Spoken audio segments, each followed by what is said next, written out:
नमस्कार दोस्तों। तो कैसे हैं आप सब? उम्मीद करती हूँ बढ़िया होंगे। तो जिस तरह आपको मेरे चैनल पे हॉरर और सस्पेंस से भरी कहानियों को पढ़ने को मिला, उसी तरह की एक और कहानी आपके सामने मैं पेश करने जा रही हूँ। आशा करती हूँ कि जिस तरह आपको मेरी और सारी कहानियां पसंद आ रही थी, वैसे ये भी कहानी आपको रोमांचित कर देगा। तो चलिए कहानी के बारे में आगे जानते हैं। 5 दोस्त किसी जंगल में घूमने के लिए जाते हैं, पर अंत में केवल 3 दोस्त ही बचकर वापस आते हैं। क्या हुआ उन 2 दोस्तों का? क्या उस जंगल में किसी प्रेत आत्मा ने उनको मार डाला, या उन दोस्तों ने ही? क्या था इस मौत के जंगल का राज? क्या सच में था वो मौत का जंगल? जानने के लिए चलिए कहानी को आगे देखते हैं। पूरे दिन सब कुछ सही रहता है, पर रात होते ही इस जंगल में एक पल के लिए सन्नाटा छा जाता है। फिर शुरू होता है मौत का खेल। सब एक दूसरे को खाने के लिए आतुर। एक कीड़े को सांप खा जाता है, एक छोटा सा जानवर बड़े जानवर से डरकर भाग रहा है। शेर भी मौत के डर से भागता है, पर मौत सबकी निश्चिंत है। कांटेदार झाड़ियां और सन्नाटे के बीच का डर, पहर। मैं भी ये सब देखकर घबरा गया। क्या मेरी भी मौत? नहीं, बिल्कुल नहीं। ये नहीं होना चाहिए। मुझे नहीं मरना। मैं भागा, जितना तेज हो सका भागा, पर अचानक धड़ाम, मैं एक बड़े से गड्ढे में जा गिरा और बेहोश। थोड़ी देर बाद होश आया। ये क्या, एक ताबूत या कुछ और? मैंने गौर से देखा, ये एक ताबूत ही है। खोलूं? नहीं, क्या है इसमें? जो भी हो, खोलता हूँ। हाँ, मैं जोर से चिल्ला उठा, इतनी जोर से कि जंगल के जितने भी पंछी शांति से अपने घोंसलों के दुबके पड़े थे, सब कांप उठे। ताबूत में एक इंसान का कंकाल पड़ा है, पूरा कंकाल, और आंखों पर कुछ काला काला पट्टा बंधा था जिस पर कुछ लिखा था। मैं गड्ढे से निकला और भागा, मौत से या डर से, पर भागा। फिर से सन्नाटा।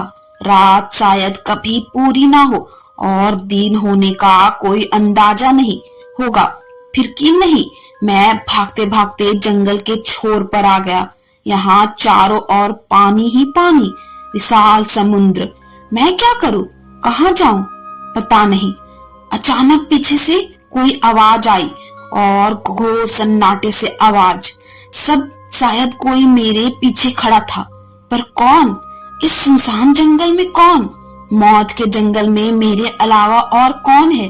क्या कोई चुड़ैल या कोई इंसान? पता नहीं। मैंने हिम्मत करके पीछे देखा तो क्या था? पीछे कोई नहीं था। ना कोई चुड़ैल, ना कोई इंसान, और ना कोई जानवर। शायद डर के कारण ये मेरा भ्रम था। मैं जैसे ही कुछ दूर चला, मेरे सिर पर अचानक मानो किसी ने जोर से मार दिया हो, और मैं बेहोश हो गया। सब शांत, सन्नाटा। कई देर तक ऐसे ही पड़ा रहा। आँख खुली तो खुली की खुली रह गई। सुबह हो चुकी थी। मैं अपने बेड पर लेटा पड़ा था। मैं यहाँ कैसे आया? क्या वो महज एक सपना था? मैंने चैन की सांस ली। तभी मेरे मोबाइल की रिंग बजी। दोस्त का कॉल आया था। यार, आज कहीं घूमने चले क्या? सामने से दोस्त बोला। मैंने कहा, कहाँ? दोस्त ने कहा, कहीं चलते हैं, मुझे एक जगह पता है, वहाँ बहुत ही सुकून है, शांति है, प्राकृतिक के दृश्य हैं, चारों ओर पंछियों का आवाज, हरियाली, ये सब। चले? मैंने कहा, चलो फिर। पर कब? दोस्त ने जवाब दिया, आज शाम को ही। हमने वहां जाने का फैसला किया। कहाँ पता नहीं, पर हम 5 दोस्त जाने वाले थे। वहां शाम हुई, हम रवाना हुए कार से 4 बजे। रास्ते में खूब हंसते गाते गए। मेरे लिए अज्ञात जगह, पर ना जाने क्यों बार बार मेरे मन में एक वो रात का सपना मेरी आंखों के आगे मंडरा रहा था। मुझे बार बार एक पश्चाताप डर महसूस हो रहा था। वैसे हम कहाँ जा रहे थे? मैंने अपने दोस्त से पूछा। तभी हम सबको जो दिखा, हम सबके डर के मारे चीख निकल गई। खासकर मेरा तो कलेजा मुंह को आ गया। एक बड़े से पेड़ पर एक शरीर लटका रहा था जो हमारे राहुल का ही था। हमने मिलकर उसे नीचे उतारा। हम सब लगभग रोने लगे। तभी हमें एक और झटका लगा जो पहले वाले से कई गुना भयानक और खौफनाक थी। उसकी आंखें। वो मेरी तरफ देखकर हंसते हुए बोला, हम जा रहे हैं मौत के जंगल में, जहां से कोई वापस नहीं आता। वो जानता था कि मैं थोड़ा डरपोक किस्म का हूँ, इसलिए मुझसे ऐसा मजाक में कहा।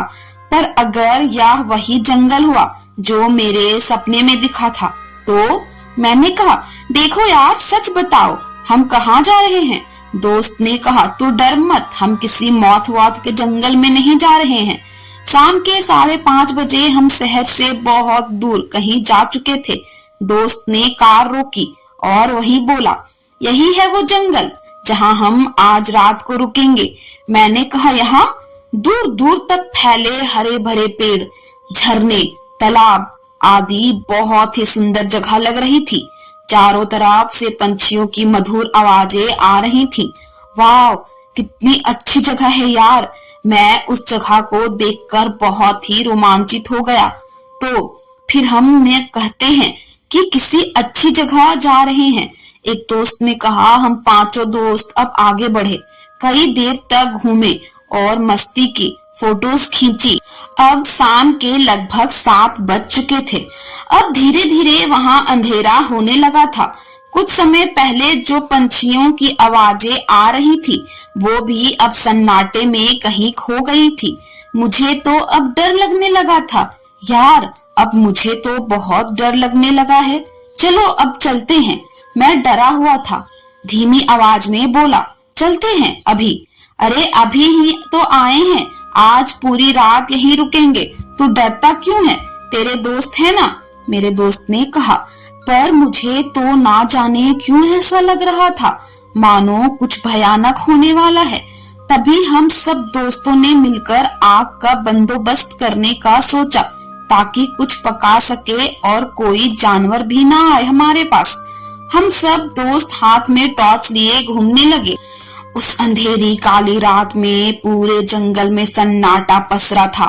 कोई भी पंछी या कीट तक की आवाज नहीं सुनाई देती।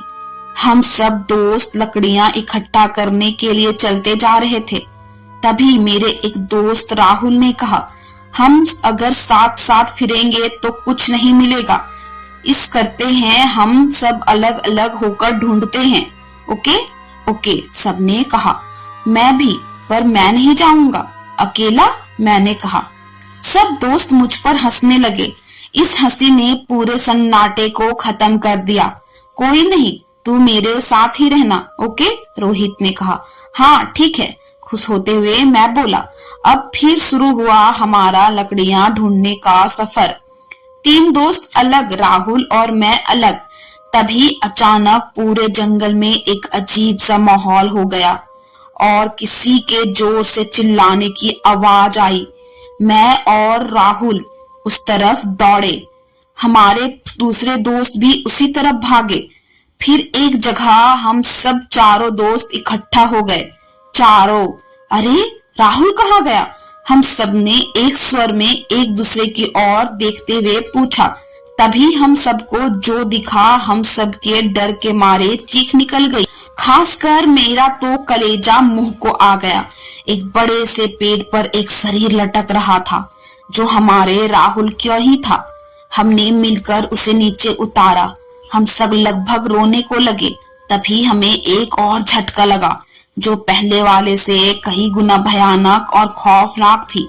उसकी आंखें निकल चुकी थी, यानी उसकी आंखें की ही नहीं थी और पूरा शरीर लाल पड़ा हुआ था। इतना भयानक जिसकी कल्पना तक नहीं की थी हमने। तभी एक और चमत्कार हुआ। राहुल के शरीर में हलचल हुई और वो कुछ बोलने लगा। हमने गौर से सुना, वहां मत जाना, मुझे मार दो, प्लीज मुझे मार दो। ये सुनकर हम चौंक गए और डर भी खूब लगने लगा कि आखिर वो क्या कह रहा है। हम अपने ही दोस्त को क्यों मारे? तभी हमने देखा कि उसके शरीर में बहुत ही छोटे छोटे सांप जैसे जीव निकल रहे थे जो उसका मांस खा रहे थे। इतनी पीड़ा, इतना दर्द कैसे सह रहा है वो? क्या करे हम आखिर? कैसे मारे अपने ही दोस्त को? अब क्या करे? क्या जवाब देंगे घर वालों को? हमने एक दूसरे की ओर देखते हुए कहा।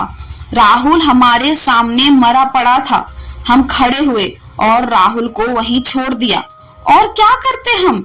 सबने अब डिसाइड किया कि अब हम सब एक साथ रहेंगे, कोई किसी को छोड़कर नहीं जाएगा। 5 आए थे, केवल 4 ही बचे हैं, मैं, रोहित, मोहन और राजू। खैर अब हम उसी और भागे जहां से हम कार से उतरे थे। लेकिन ये क्या, वहां कार तो थी ही नहीं। फिर कहाँ गई? कहीं हम रास्ता तो नहीं भूल गए? Oh shit! अब हमने कहा। तभी मोहन ने कहा कि मुझे प्यास लगी है। रोहित बोला, अब पानी कहाँ से लाऊं यहाँ? प्यास तो हमें भी बहुत लगी है। फिर भी मोहन बोला, नहीं, मुझे बहुत प्यास लगी है, अगर पानी नहीं मिला तो मैं मर जाऊंगा। क्या? ये क्या कह रहा है तू? पहले ही हमने एक दोस्त को खो दिया है और तू भी? मैंने कहा। फिर रोहित ने कहा, देख मोहन, तू चिंता मत कर, हम सब हैं तेरे साथ, हम सब करते हैं कुछ। तभी मोहन को पता नहीं क्या हुआ कि वो बेहोश होकर गिर पड़ा। अरे मोहन, क्या हुआ तुझे? हम सब अब और डर गए। ये तुम लोग कहाँ ले आए हो मुझे, और किसका आइडिया था ये? मैं रोष और क्रोध से बोला, अरे कुछ नहीं होगा हमें, तू टेंशन मत ले। रोहित बोला। मैं कुछ देर चुप रहा, फिर बोला, देखो मुझे अब नहीं रहना यहाँ, मैं पापा को कॉल कर रहा हूँ और कहता हूँ कि हमें यहाँ से ले जाए। अगर ऐसा होता तो मैं कब का कर देता। पर अब राजू बोला, मतलब? हम सब उसकी तरफ देखने लगे और सबने एक स्वर में पूछा, मतलब ये कि यहाँ नेटवर्क ही नहीं है। मैंने ट्राई किया था, नहीं लगा कॉल। और राजू बोलते बोलते एकाएक रुक गया। क्या हुआ राजू?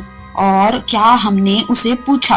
तभी हमने मोहन की ओर मुड़कर देखा तो ये क्या, उसका शरीर एकदम स्थिर हो गया। और उससे भी भयानक बात यह थी कि उसकी आंखें भी निकल गई थी। हाय, थे 5, बचे थे केवल 3। आखिर क्यों ही हमें ही उस जंगल में? काश ना आते यहाँ और ना ही ये सब होता हमारे साथ। पर एक बात मेरे समझ में नहीं आई। मैंने किसी वकील की तरह तर्क देते हुए कहा, क्या? राजू और रोहित, जो अब भी वहीं बचे थे, बोले, हमारे दोनों दोस्त राहुल और मोहन जब मरे तो उनकी आंखें गायब थी। ऐसा क्यों? ये सुन दोनों सोचने लगे। हाँ, बात तो सही है। फिर कुछ देर तक फिर सन्नाटा छाया रहा। तभी एकाएक मेरे जहन में एक डर की लहर दौड़ गई रही थी। मुझे उस रात वाला सपना याद आया। अरे कहीं ये वही तो नहीं? मैं बड़बड़ाया। क्या? क्या वो? दोनों मेरी तरफ देखने लगे। मैंने कहा, कहीं ये मेरे सपने वाला जंगल तो नहीं? मौत का जंगल। वे चौंके और बोले, क्या? ये तू क्या कह रहा है? सपने वाला जंगल? मौत का जंगल? क्या बात है, साफ साफ बता। मैं बताता हूँ, ये मैंने नहीं, राजू ने कहा। अब चौंकने की बारी मेरी थी, क्योंकि उसे कुछ पता कि मैंने सपने में क्या देखा। फिर भी मैंने कहा, बता राजू, क्या बात है रहा तो तू? उसने गहरी सांस ली और बोला, हाँ, तूने वो सपना सही देखा था जिसमें मौत का जंगल था, क्योंकि मुझे भी वैसा ही एक सपना आया था। उस जंगल में रात होते ही सब सन्नाटा हो जाता है। फिर एक ताबूत होता है जिसमें एक कंकाल होता है और उसकी आंखों पर पट्टी बंधी होती है जिस पर कुछ लिखा होता है। वो बोले जा रहा था, हम सुने जा रहे थे। वो वैसा ही बोल रहा था जैसा मैंने देखा था सपने में। वो जंगल, वो ताबूत, वो कंकाल और वो पट्टी। फिर हमने कहा, राजू फिर बोलने लगा, तो उस पट्टी पर क्या लिखा था? इसे मत खोलना, अन्यथा तुम मारे जाओगे। क्या? मैं बीच में बोल पड़ा। राजू ने आगे कहा शुरू किया तो पता नहीं, पर एक और पर्ची थी, उस पर भी लिखा हुआ था। उस पर क्या लिखा था? अब की बार रोहित और मैंने एक साथ पढ़ा। वो तो मैंने नहीं पढ़ा, पर अगर ये वही जंगल है तो हमें वो ताबूत ढूंढना चाहिए। राजू ने बात पूरी की। तो क्या अब हमें वो ताबूत को ढूंढना पड़ेगा? लेकिन कहाँ होगा वो इतने बड़े जंगल में? हम सोचने लगे। अब हमें सोचना कम, कुछ करना होगा, रोहित बोला।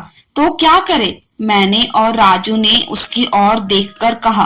राहुल ने हमारी तरफ देखा और कहा, तो वो सोचना पड़ेगा। हम थोड़ा हंस दिए। पहली बार हम थोड़ा हंसे, पर फिर वो ही चिंता। खैर, हमने ये डिसाइड किया कि अब हम उस ताबूत को ढूंढेंगे, पर चल दिए। चलते रहे उस अनजान, खौफ और भयानक जंगल में।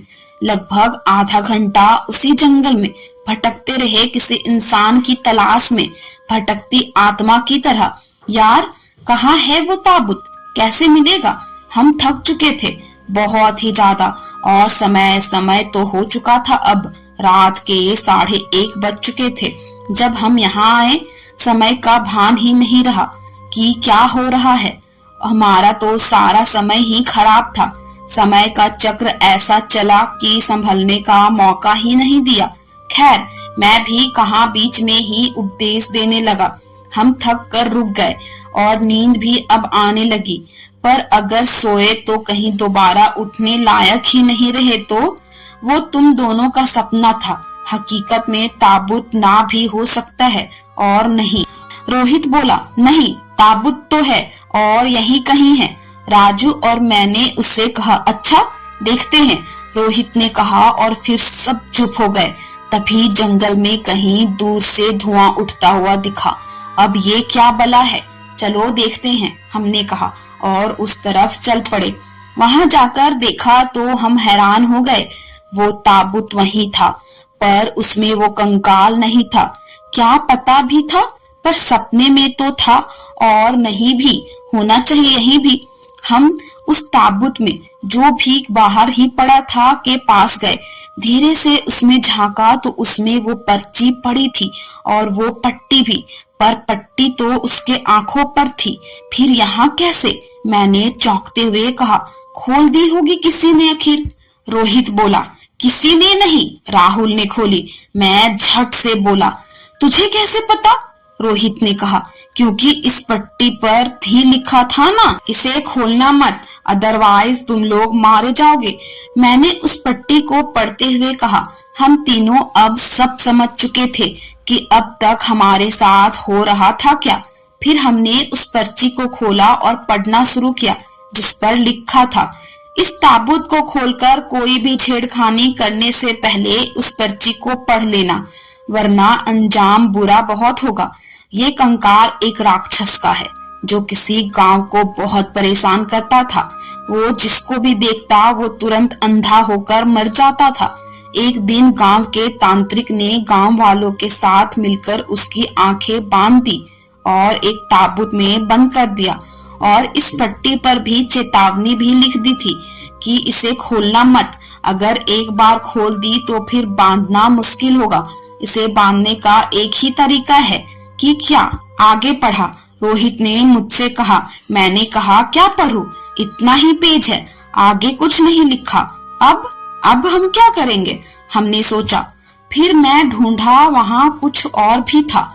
हमारी सारी मुश्किलें और बढ़ गई। कहाँ से लाए वो आधी पर्ची? ये तो बहुत ही पेचीदा हो गया मामला।